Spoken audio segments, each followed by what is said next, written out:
everybody, welcome back to my coloring channel, What Colorful Worlds, and I'm going to be coloring in another Kerby Rosanes one.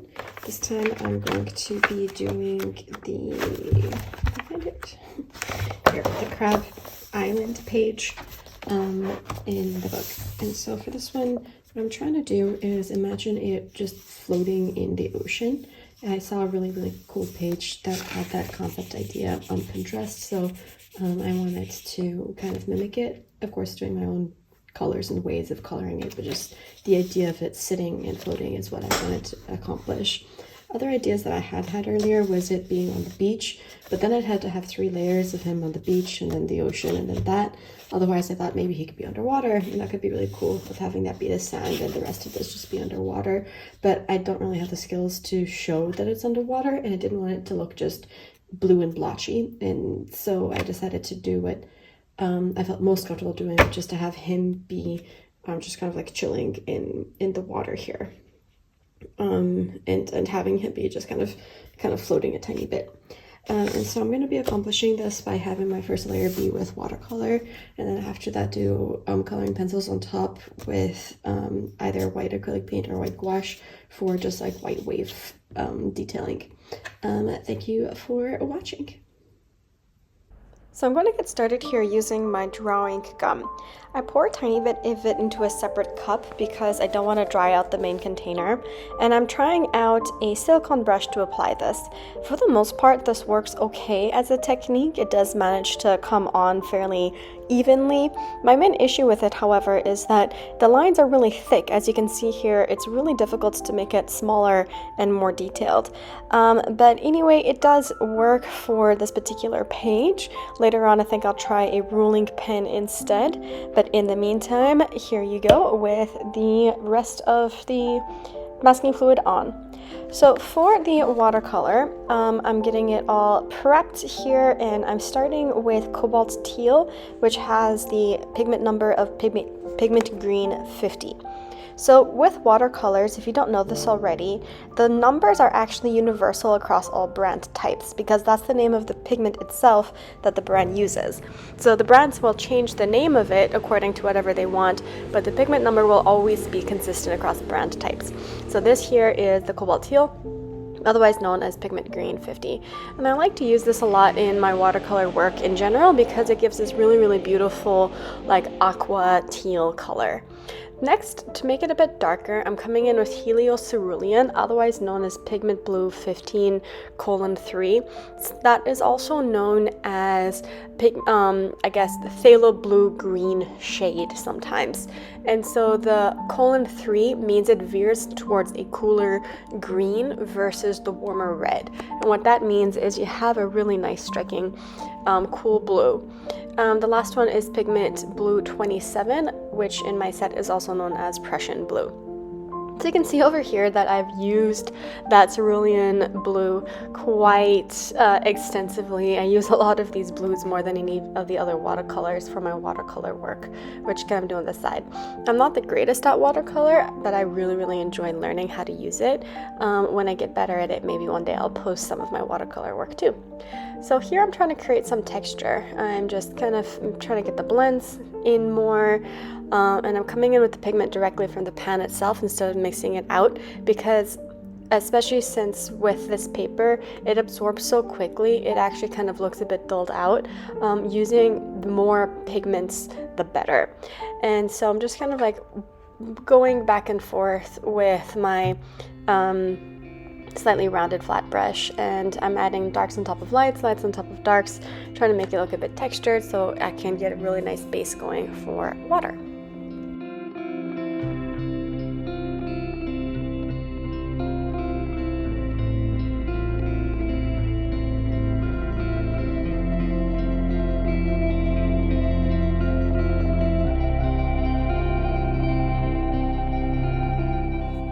So here in retrospect, I kind of wish I left it as is, with one corner being darker than another. You could almost imagine a sandbank underneath, but while I was painting this, I didn't like how uneven it was looking, where it was too dark, especially in the upper right hand corner, and too light in the bottom. So I took some white paint and I kind of painted that on top. I tried coming in with like a bigger swatch over here to lighten that area out, trying to make it only dark towards the horizon line but lighter towards the front. And what ended up happening is I overworked the watercolor, and that is one of the mistakes of watercolor.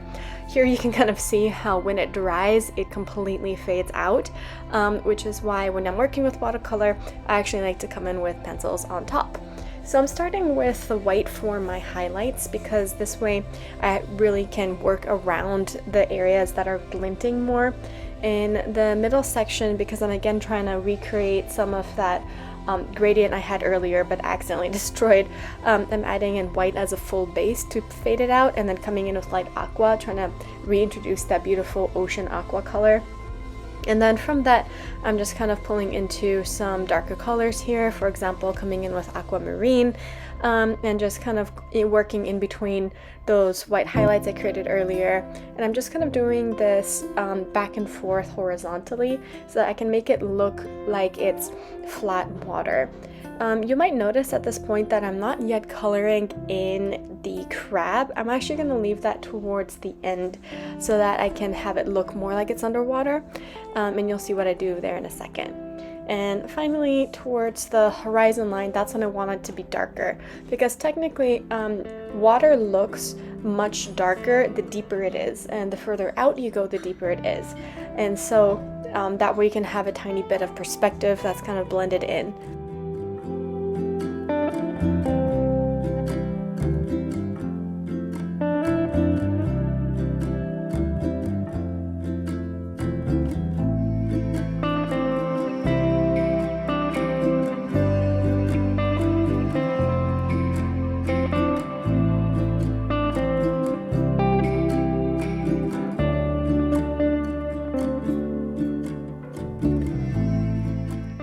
So here what I'm doing next is I'm using Odorless Mineral Spirit, and the brand that I'm using is Gamsol, and again going in those horizontal lines to kind of make everything horizontal. I'm beginning to actually blend the different colors together, and what this does is it creates another nice layer for me to work with, and you can kind of see how in doing so I'm actually creating a really interesting textured page that's kind of blended in with each other.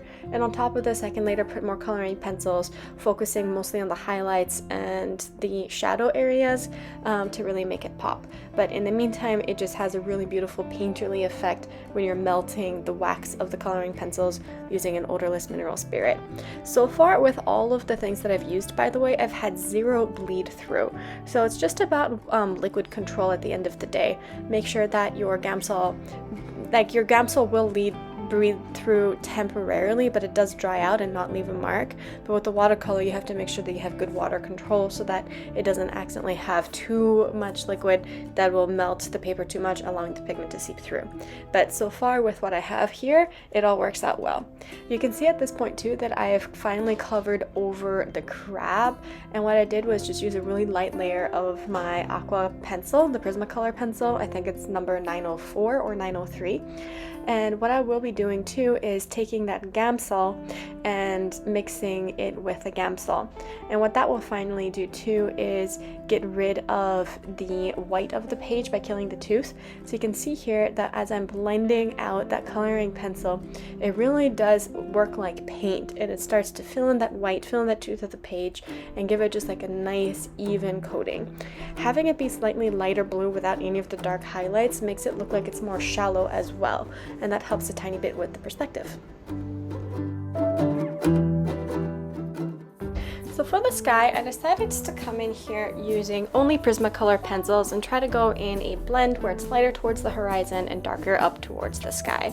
I didn't really feel like using water mediums because wanting a really smooth, clear blend, I wanted to make sure that I was able to achieve that without any blotchiness, which might have come from using a water medium as a base.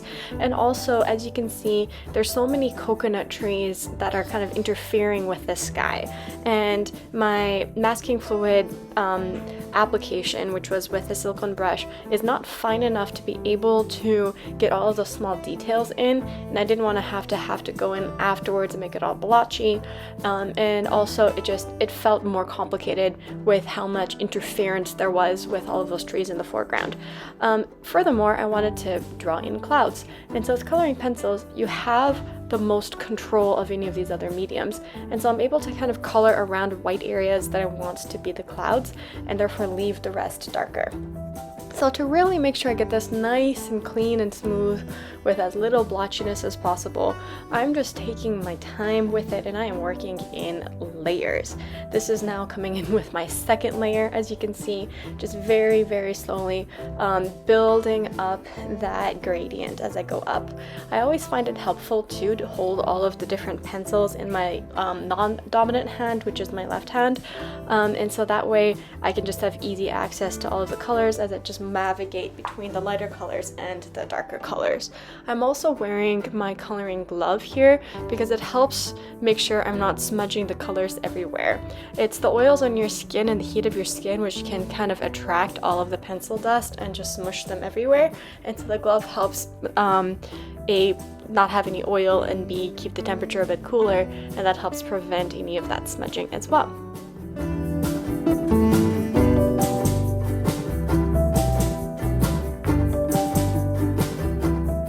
I'm starting my third layer over here and I'm not even done. As you can see, I'm not yet at the burnishing stage. I'm still trying to make sure I have a really nice even coat that blends really smoothly between my darkest china blue and my lightest sky blue light.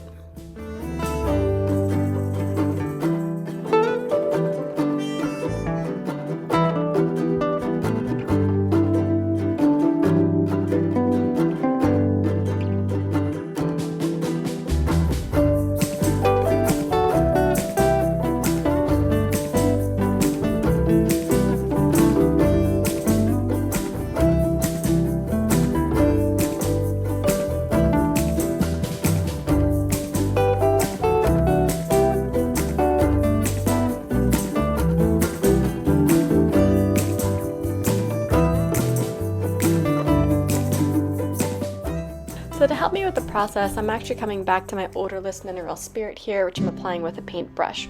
And so I'm starting from the darkest and just pulling that color down towards the lightest. You can do opposite too if you prefer, either works, as long as you're just kind of going consistently from one area to another, and especially focusing on scrumbling, which means small little circles with your brush, the areas that have a bit more transition in between the colors.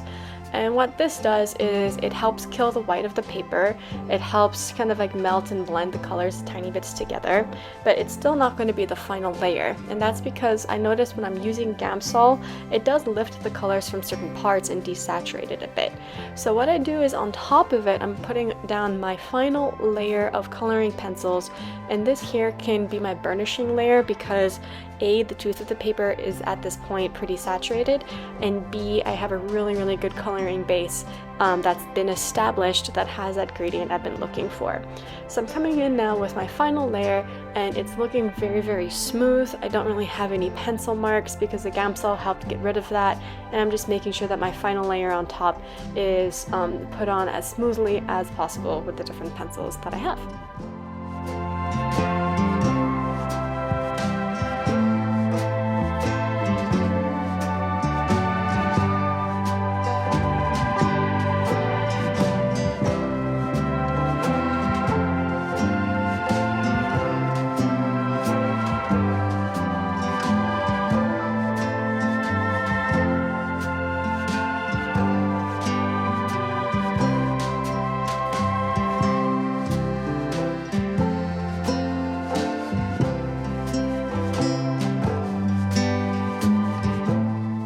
And of course I have a little visit coming in from my cat Karen. She tends to plop right on top of what I'm working, demanding attention, but she's actually okay if you just shove her to the side slightly, as long as you can still pet her.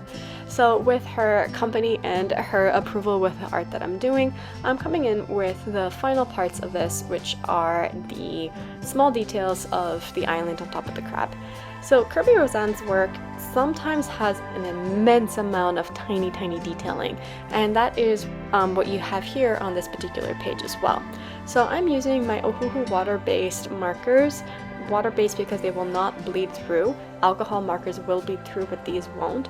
And what I like about these markers is that they're double-sided. So I have a small bullet nib, which can help me with the small details without smudging it anywhere.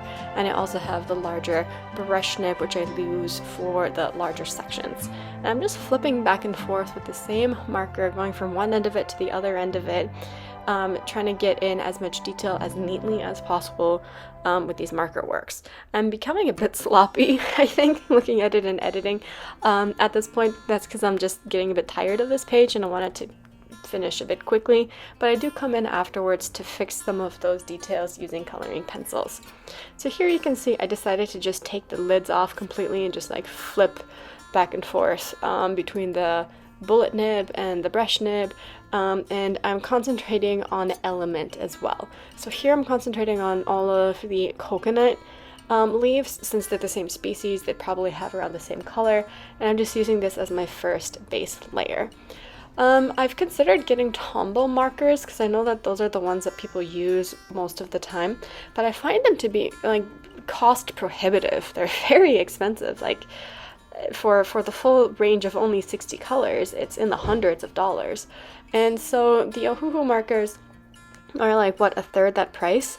And therefore feel a lot more affordable.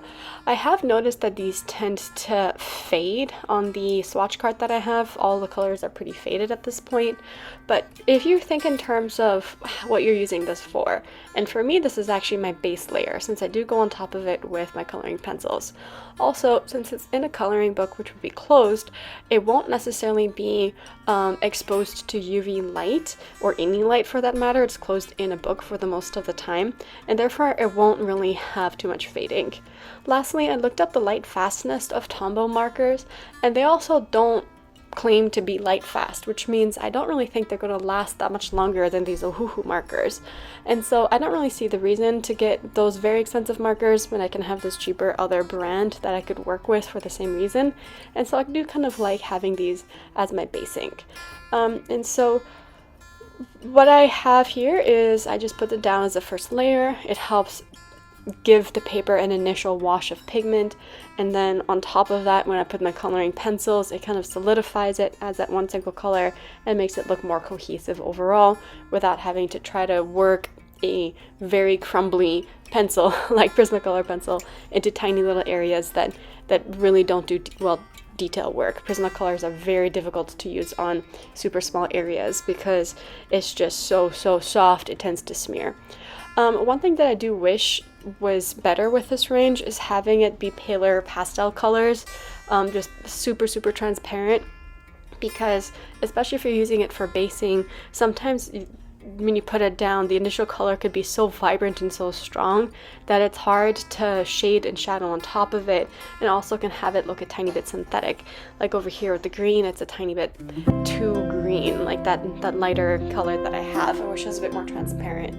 But that's just my main gripe with them. Maybe one day I can do more research, or you could suggest in the comments if you know of any water-based marker that has really pale pastel colors, which would be great for basing. But as you can see here, I'm just fixing it by adding in some coloring pencils on top for shading and shadowing.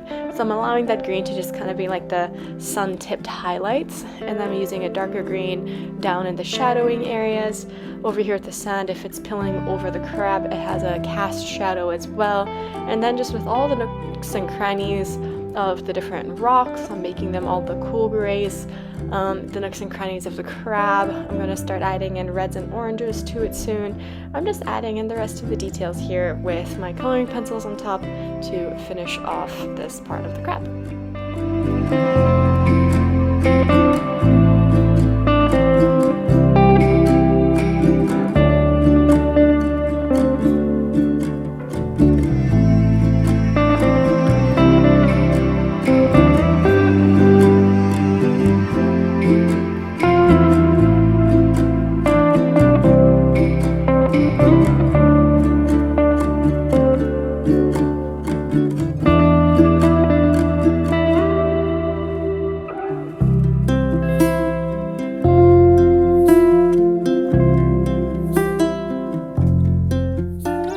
for the part of the crab that's underwater, I'm using that exact same red pencil as the crab over water to do my highlighting here. So this way you can have the crab look blue and washed out, the way in which colors tend to bend towards the blue if they're underwater, and yet it still looks like it's a part of the crab because I'm using the same shadow color that's above water as I'm using the one that's below water, and that way it looks cohesively like it's the same crab.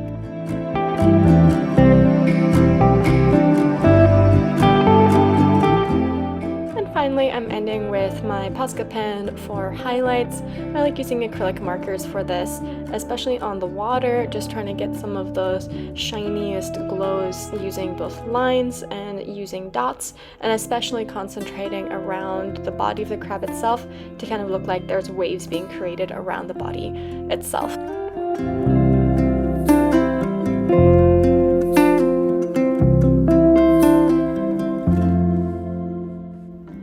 Here's the final page. I hope you enjoyed this color along and found some useful tips.